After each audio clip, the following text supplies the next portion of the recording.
Fidèles internautes, mesdames et messieurs, bonjour et bienvenue dans ce nouveau numéro de Parlons-en, une émission sociopolitique présentée par Doriane. Autrement dit, la fille intelligente. Merci parce que vous êtes nombreux, scotcheux brancheux, pour suivre cette émission. On dénommera toujours, avant de continuer, que sur la Nabino, vous s'abonner massivement à Rossi News TV. Beaucoup de l'intégralité, Doriane, autrement dit, la fille intelligente. Derrière la caméra, je vois Mirakin de Montréal. Moussala Kitoko, merci parce que vous êtes nombreux. Vraiment, tonton Herman Wumba depuis Londres. Bambo Tenayo pour l'attention encore d'accord, pour le partage, pour la émission, on va comprendre qu'est-ce qui se passe le long au Congo. Mais tu le toujours jusqu'à ce que tu remontes changement dans le cannabis. Depuis l'indépendance, 60 ans déjà, 60 ans déjà depuis l'indépendance, 60 ans déjà, qu'est-ce qui se passe dans notre pays? Nino et salamité, vraiment, peuple a souffrir jusqu'aujourd'hui. Peuple a mieux comme moi, si les deux bandes de Kobalandi, on aura toujours à la côté branché, la chaîne où on est beaucoup de information. Par rapport à des cannabis Ronsard, Malonda, les deux à CNI, c'est comme président. Tout le monde que j'ai dit déjà, marche et que ça, là, on va de pèse baza contre nomination. En dehors, il y a de pèse beaucoup de gens.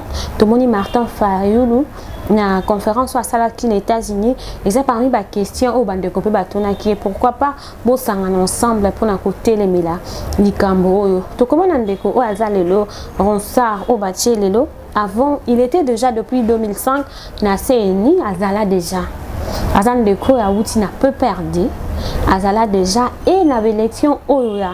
Fatih Abima qui le président Fatih Abima qui président, c'est lui qui avait travaillé du côté technique. Donc Azala déjà na Seni, il a travaillé dans des conabiso, Azala qui président Seni, donc côté technique, il a travaillé à Kanyonso et à Zubelema à Pessi Nanga, colonel Nanga. Et beaucoup de gens disent que écoute, Atangela Makamboanote, donc déjà la a peu perdu, va Pesa Moussala, va Pesa Moussala et ce qu'il fait aujourd'hui. Yango, mais lelo bâti président et qui président soit nécessité makambo belé. Or dans des normal ba procéder qui na vote. Il y a eu des églises neto et bien toujours ba église ba ya kapé na bato. Comme président Seni société civile pa na bato. Et ba tout ba travailler na bureau et ça ba membre. Ba uta na parti politique. Donc qu'est-ce qui s'est fait que l'économie soit abîmée. Donc, les acquis par rapport à votre vote, donc c'est qui a gagné. Mais il y a eu tricherie, des bases, toujours tricherie, mais corruption. Le FCC a corrompre les sous sous l'économie sur l'église, des bases corruption, sur Sony, l'économie sur P. Fridolé en bongo. Aïe, n'a pas d'économie, balai, neveu, naïe, na oncle, naïe. Si on dengue, ba question, ça, kotuna. So, guinde, quoi.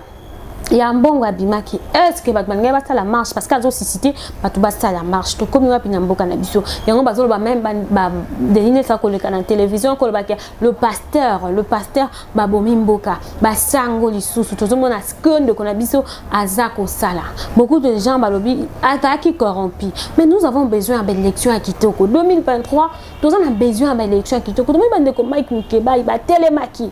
Tout le monde est là à Sakata et embrayé Mina Kusakata et embrayé directement Rossi et comme il bosse à la marche jusqu'à quand donc comme il va marche et on toujours c'est un peuple à fond la mission peuple congolais à fond la mission parce que depuis nous avions commencé comme tout le monde dit il y a surtout des tricheries. La tricherie,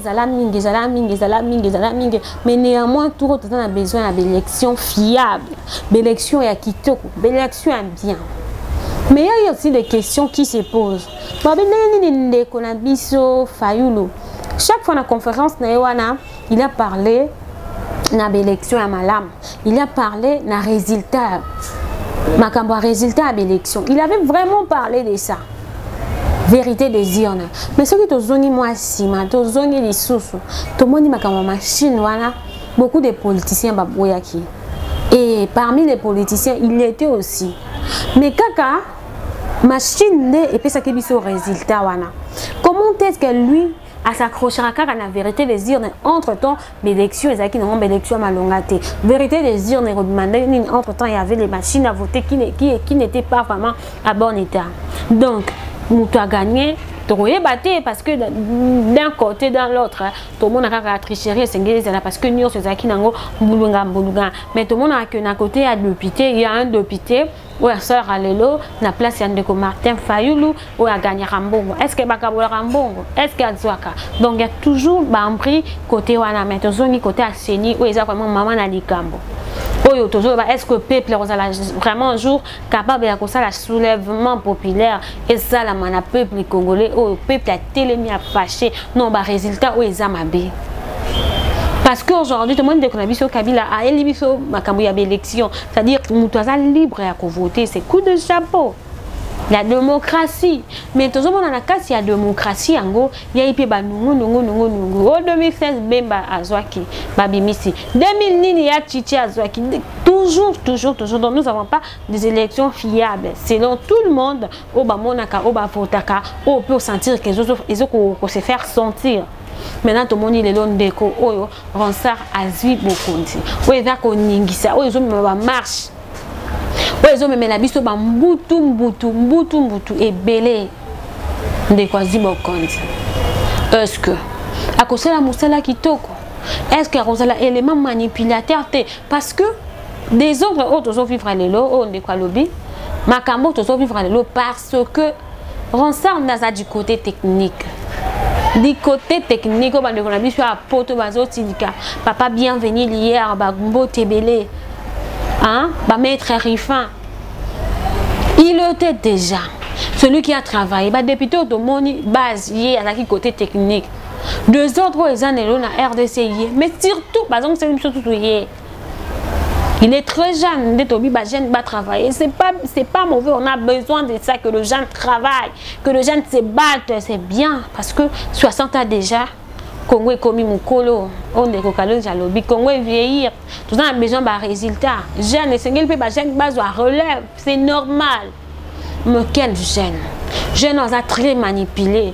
Justement, on a déjà Ningisa Kimboka. Député, Moussous Bazoate. Babima ba député misusu bakanga bango na machine à voter bazo komi voter ba député misusu bazote bakena na ba corruption toyoka toyebi makambo na nyoso ndeleka. C'est seulement lui parce que yende mtakoma yende mtapesa kanyoso il est basse du côté technique. C'est moto wana nde ba tcheli biso eza na elongo pe na bandeko na biso ecclesia parce que basala ki pe ba vote. Donc ba vote na bango le cas qui est belé et Azui et a gagné. Donc c'est ça, il a gagné. Sikoyo peuple et salamine. Toujours qu'il y a ba marche. Toujours qu'il y a marche, on doit encourager le peuple dans le cambo à yebitende balora toujours le peuple d'abord. On déconnanga le peuple d'abord et zaka le peuple d'abord tende ba de deux passe par le bas. Le peuple d'abord au président Fachi. Le président hein Fachi wana les pères de président Fachi qui en place Etienne Tshisekedi c'était social Kolia Malam mais les lobbies sont social quand on parle de peuple d'abord bazo se référer à nini Kolia Zapati Nzala dollar imati maezate courant malongate le peuple d'abord dès la loba qui courant et comme il te fout à courant bitumbe robima. Donc le peuple d'abord n'a pas ni au bazo lobela biso. Le peuple d'abord n'a côté ni au bazo lobela biso parce que sous te lobi souffrance, tozo bika difficulté, tozo bika souffrance, tozo bika passion balobaka. Maintenant le peuple d'abord va lobela biso ya nini. On de connait biso moto sala une émission le biko. Toto c'est la banque c'est bango 4 mois, 5 mois, 6 mois pour na côté agriculture, ba ko la biso fufu ofele, ba ko la biso nini toyebité. Mais à lobi na biso les peuples d'abord. Et toujours vivre le peuple d'abord. Toujours vivre le peuple d'abord. Kaka, ne babi ba théâtre de chez nous. Depuis to bandi année 2020. Ba théâtre de chez nous la théâtre de chez nous. Moïse Mbi a saliboy. Payer côté distraction. Moïse Mbi. Les gens ne réfléchissent plus. Donc comme les réseaux sociaux. Moïse Mbi. Eliane Bafan. Rasala qui boy. Mike Mukeba, Mike Kalambai plutôt. Et yendongo, toke sous na mpepe wana. Toke itongo midi pourquoi, tongo midi pourquoi, réseaux sociaux. Bande kwa théâtre kolobate. Mutakalisation. Toye pas passer à mukuna, kolobate. Et qu'il zongi et créer le désordre. Le gens n'arrive pas à réfléchir. Toye na ba loi mina ko fakada. Toye na loi mina ko créer les sous makam. Et créer les sous ba désordre na mboka. Et qui n'a pas marche. Toye sous na ronchard, ce qui est ronchard. Malonda. Ça dure mon depuis to banda to ke kana ba théâtre bitumbana. L'ensemble national. Bitumba. Toujours mon. Depuis nous avons comme. Est-ce que ba jeune wana. Batamboka ou basora tant qu'on réfléchit.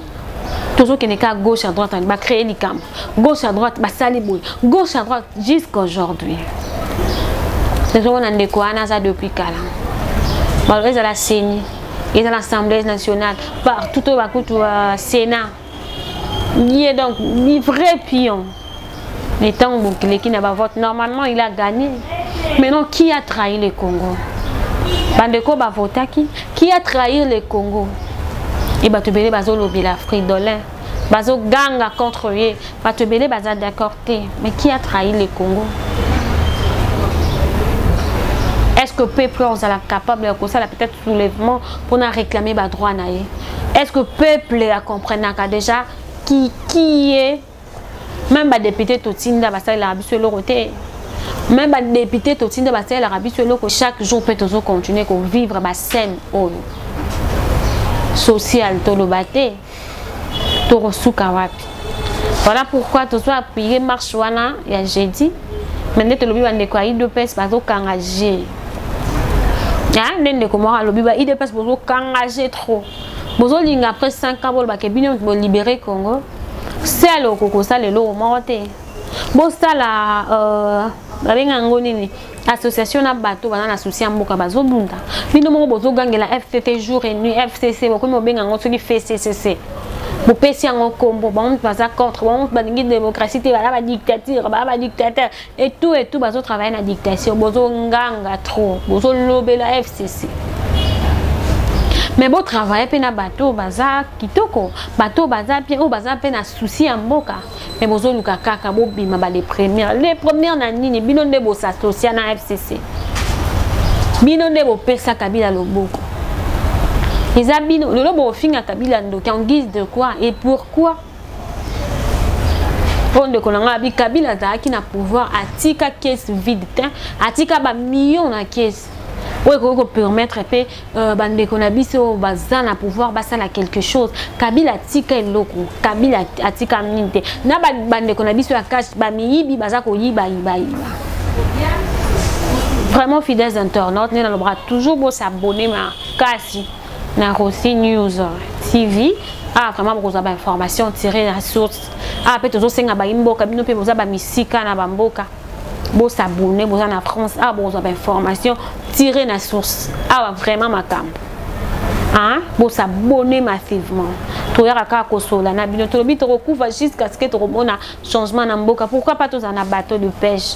Pourquoi pas tous en avion na biso? Pourquoi pas tous en a entreprise ya biso? Partout tous on a comment entreprise ça rami tout cas. Pourquoi pas? Même comment kima RD Congo parce que c'est réalisé l'autorité est responsable tant que Covid et sika to komi lelo tout le monde bande ko basai ça na ministre ya communication nanjili kuna baza ko tambola ko sensibiliser les gens ne regardent pas bazo yo kate makambo bazo sensibiliser bon même les docteurs baza na kati ya sensibilisation ba bete biso masolo bande ko bota la kai sobe bota la sai entre temps bazo ba biso maladie ezali entre temps maladie ezokota batu ba bosani ba manière wana batu ba bosani bazota na bango be sobe sai parce que avant information est déviée information est qui compliquée tout ça na autorité te yango na ba mutu mi batela la responsable na yo moko prends bien soin de toi sois responsable parce que sur le Covid lelo ke no kufa ne kama nanga akei ba kangi na makamba Covid na suka ba publier pe bango bazaki 25 baza parmi La publication va tangaki bango. Mais après, tant va résulter, bimi bazaki nangote. Ba pe ba $100, $100. Ba 200 000, 200 000. Azo tambola na ye. Yé moku ta ke refaire test parce qu'azo yé baté. Ba tangaki déjà et aza sousté. Mais na effectif, il était parmi. Donc, Moutouna Moutoumi Batela, prends bien soin de toi, respecter ma mesure. Respecter, c'est très important.